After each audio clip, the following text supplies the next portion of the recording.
சென்னை, திருச்சி உள்ளிட்ட தமிழகத்தில் பல்வேறு பகுதிகளில் என்ஐஏ சோதனை நடைபெற்றது. இதனையடுத்து தஞ்சையில் இன்று என்ஐஏ சோதனை 5 இடங்களில் நடைபெற்றது. இதில் இந்த சோதனை 5 மணி நேரத்திற்கும் மேலாக நடைபெற்றது என்பது குறிப்பிடத்தக்கது. HUT என்ற தடை செய்யப்பட்ட இயக்கத்தோடு தொடர்புடையதாக எழுந்த புகாரின் அடிப்படையில் தேசிய புலனாய்வு அமைப்பினர் தஞ்சாவூர் குழந்தையம்மாள் நகரில் அகமது என்பவர் வீட்டில் DSP ராஜன் தலைமையிலும் காலை 6 மணிக்கு தொடங்கிய சோதனை 11:30 மணிக்கு நிறைவடைந்தது.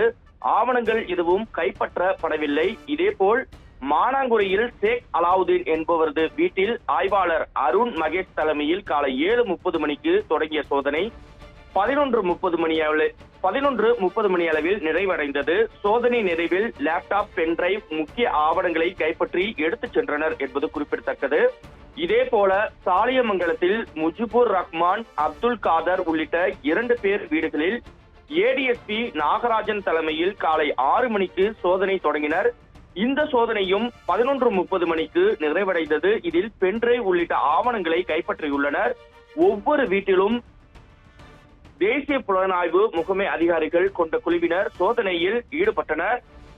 தஞ்சை மாவட்டத்தில் 4 இடங்களில், அதாவது தொடர்ந்து 5 இடங்களில் நடைபெற்ற என்ஐஏ சோதனையில் 2 தற்போது கைது செய்யப்பட்டுள்ளனர். சாலியமங்கலத்தை சேர்ந்த முஜிபுர் ரஹ்மான் மற்றும் அப்துல் ரஹ்மான் ஆகியோரை வழக்கு பதிவு செய்து என்ஐஏ அதிகாரிகள் அழைத்துச் சென்றுள்ளனர். முஜிபுர் ரஹ்மான் மீதும் அப்துல் ரஹ்மான் மீதும் பல்வேறு வழக்குகள் கீழ் வழக்கு பதிவு தற்போது செய்யப்பட்டுள்ளது என்பது குறிப்பிடத்தக்கது.